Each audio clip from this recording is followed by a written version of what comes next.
જય શ્રી કૃષ્ણ. રાધે રાધે.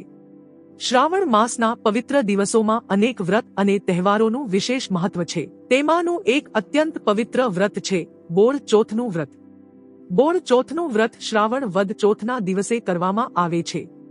આ દિવસે વ્રત કરનાર સ્ત્રીઓ સ્નાનાદિ પ્રાતવિધિ પૂર્ણ કરીને ભક્તિભાવથી ગાય અને વાહરડાનું પૂજન કરે છે. ગાય માતાની પૂજા માટે કંકુ, ચોખા, અબીલ, ગુલાલ અને ફૂલોનો ઉપયોગ કરવામાં આવે છે. આ દિવસે એકટાણું કરવામાં આવે છે અને ખાસ કરીને ઘઉંની કે ખાંડેલી વસ્તુનો ઉપયોગ કરવામાં આવતો નથી. તેમજ આ દિવસે કોઈ વસ્તુ ખાંડવી, કાપવી કે દળવી નહીં, એવી પણ પરંપરા છે. માન્યતા છે કે ગાય માતામાં 33 કોટી દેવી દેવતાઓનો વાસ છે. એટલે જ ગાય માતાની ભક્તિપૂર્વક પૂજા કરવાથી અનેક દેવી દેવતાઓની કૃપા પ્રાપ્ત થાય છે, એવી શ્રદ્ધા રાખવામાં આવે છે. અને જો તમે પણ ગાય માતાની ભક્તિમાં શ્રદ્ધા રાખો છો તો આ વિડીયોને લાઇક કરજો અને કોમેન્ટ બોક્સમાં જય ગાય માતા જરૂર લખજો. તો ચાલો આજે સાંભળીએ બોળ ચોથની એક સુંદર અને હૃદયસ્પર્શી પૌરાણિક વ્રતકથા. ઘણા સમય પહેલાની વાત છે. રામપુર નામના એક નાના ગામમાં સાસુ અને વહુ રહેતા હતા. બંને વિધવા હતા. તેમની પાસે સંપત્તિના નામે માત્ર એક નાની ઝૂંપડી હતી. તેઓ ખૂબ જ સાદું જીવન જીવતા અને માંડ પોતાનું ગુજરાન ચલાવતા. તેમની પાસે જો કોઈ સૌથી મોટો સહારો હતો તો તે હતી એક ગાય અને તેનું નાનું વાહરડું. આ વાહરડાનું નામ હતું ઘઉંલો. સાસુ અને વહુ બંને ઘઉંલાને ખૂબ પ્રેમ કરતા હતા. સમય પસાર થતો ગયો અને એક દિવસ આવ્યો શ્રાવણ વદ ચોથનો પવિત્ર દિવસ, એટલે કે બોળ ચોથ. સવારે સાસુ નદીમાં સ્નાન કરવા માટે જવા તૈયાર થયા. ઘરેથી નીકળતી વખતે તેમણે વહુને કહ્યું, વહુ, આજે બોળ ચોથ છે.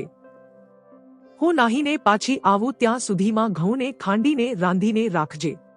સાસુ આટલું કહીને નદી તરફ ચાલ્યા ગયા. પણ અહીંથી જ કથામાં એક વિચિત્ર ઘટના શરૂ થઈ. યોગાનુયોગ ઘરમાં રાખેલા ઘઉં અને તેમના વાછરડા બંનેના નામના ઉચ્ચારને લઈને વહુને ગેરસમજ થઈ. વહુના મનમાં વિચાર આવ્યો, બા મને કયો ઘઉંલો ખાંડીને રાંધવાનું કહી ગયા છે? ઘઉંનું ધાન કે આપણો ઘઉંલો વાહરડો? વહુએ વધુ વિચાર કર્યો નહીં અને પોતાની ભૂલને કારણે તે સીધી ગમાણ તરફ ચાલી ગઈ. અજાણતા અને ગેરસમજથી તેની પાસે એવી ભયંકર ભૂલ થઈ ગઈ કે જેના કારણે આખું ઘર દુઃખમાં ડૂબી ગયું. થોડી વાર પછી સાસુ નદીમાંથી સ્નાન કરીને પાછા આવ્યા.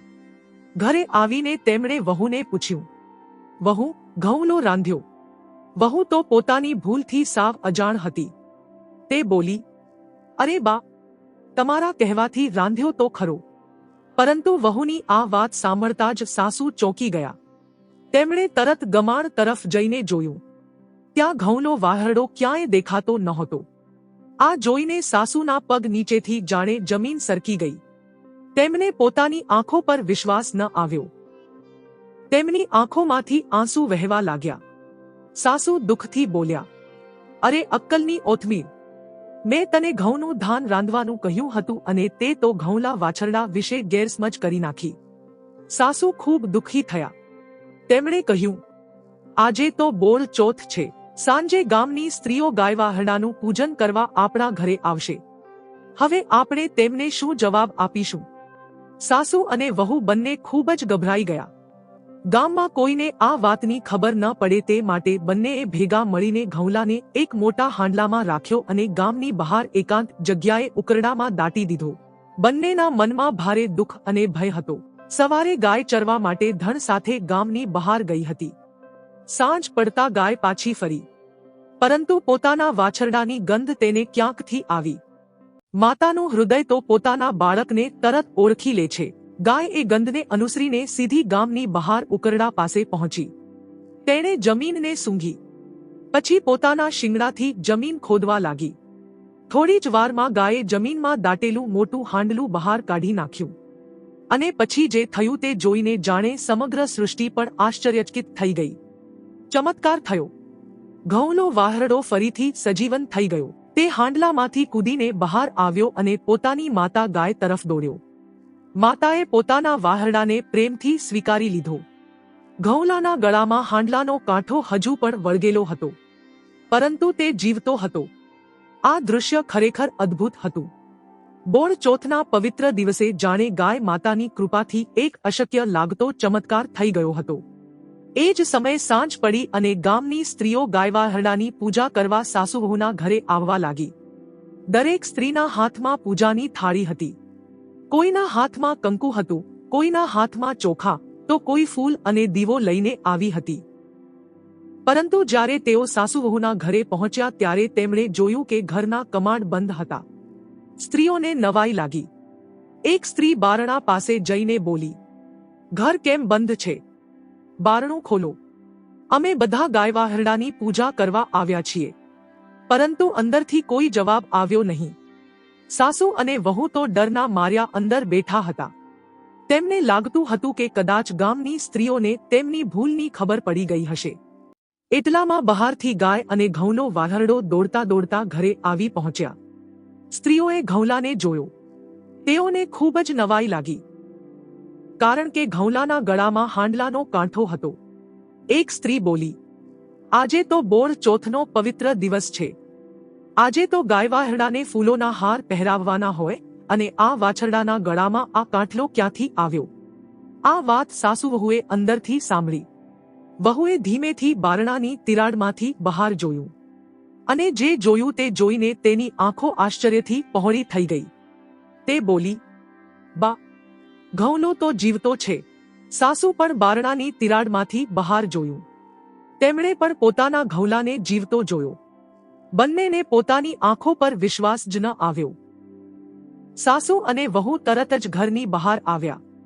તેમણે ગામની બધી સ્ત્રીઓને આવકાર આપ્યો અને પછી સૌએ ભેગા મળીને ગાય માતા અને ઘઉંલા વાહરડાનું ભક્તિપૂર્વક પૂજન કર્યું. ગાયના કપાળે કંકુનો ચાંદલો કરવામાં આવ્યો. વાહરડાને ફૂલોનો હાર પહેરાવવામાં આવ્યો. દીવા પ્રગટાવવામાં આવ્યા. આખું આંગણું ભક્તિ અને શ્રદ્ધાથી ભરાઈ ગયું. પૂજન પૂર્ણ થયા પછી સાસુએ ગામની તમામ સ્ત્રીઓ સામે હાથ જોડ્યા.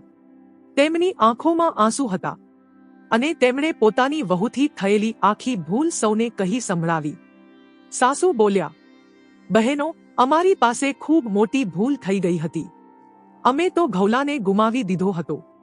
પરંતુ આજે તમારા સૌના વ્રત, શ્રદ્ધા અને ગાય માતાની ભક્તિના પરિણામે મારો ઘઉંલો ફરીથી સજીવન થયો છે." આ સાંભળીને ગામની તમામ સ્ત્રીઓની આંખોમાં પણ ભક્તિના આંસુ આવી ગયા. બધાએ ગાય માતા સામે હાથ જોડ્યા. આ અદ્ભુત ઘટના પછી ગામની સ્ત્રીઓની ગાય માતા પ્રત્યેની શ્રદ્ધા વધુ વધી ગઈ. એ દિવસથી તેમણે સંકલ્પ લીધો કે તેઓ દર બોળ ચોથના દિવસે શ્રદ્ધાપૂર્વક વ્રત કરશે અને ગાય માતાનું પૂજન કરશે. વર્ષો સુધી આ પરંપરા ચાલુ રહી.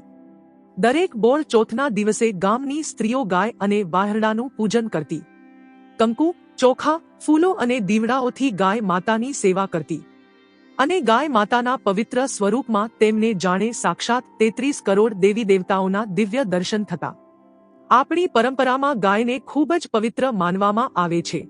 એટલે કહેવાય છે કે જે ભક્ત ગાય માતાની સાચા હૃદયથી ભક્તિ કરે છે તેને 33 કરોડ દેવતાઓના પૂજનનું ફળ પ્રાપ્ત થાય છે. ગાય માતાની સેવા અને પૂજા માત્ર એક ધાર્મિક વિધિ નથી, પરંતુ તે શ્રદ્ધા, કરુણા, માતૃત્વ અને સનાતન પરંપરાનું પ્રતીક પણ છે. આ બોળ ચોથની પવિત્ર વ્રતકથા આપણને એ પણ શીખવે છે કે ભક્તિ અને શ્રદ્ધામાં ખૂબ મોટી શક્તિ રહેલી છે. હે પરમ પવિત્ર ગાય માતા, જે ભક્ત તમારી ભક્તિપૂર્વક પૂજા કરે તેના જીવનમાં સુખ, શાંતિ અને સમૃદ્ધિ લાવજો. દરેક પરિવારનું કલ્યાણ કરજો. દરેકના ઘરમાં સુખ અને શાંતિ જળવાઈ રહે. સૌની મનોકામનાઓ પૂર્ણ કરજો. જય ગાય માતા. જય શ્રી કૃષ્ણ. રાધે રાધે. અને જો તમને આ પવિત્ર બોળ ચોથની વ્રતકથા ગમી હોય તો વિડીયોને લાઈક કરજો, તમારા પરિવાર અને મિત્રો સાથે શેર કરજો અને આવી જ સુંદર પૌરાણિક વ્રતકથાઓ સાંભળવા માટે ચેનલને સબસ્ક્રાઇબ કરવાનું ભૂલતા નહીં. કોમેન્ટમાં પ્રેમથી લખજો, જય ગાય માતા. જય શ્રી કૃષ્ણ. રાધે રાધે.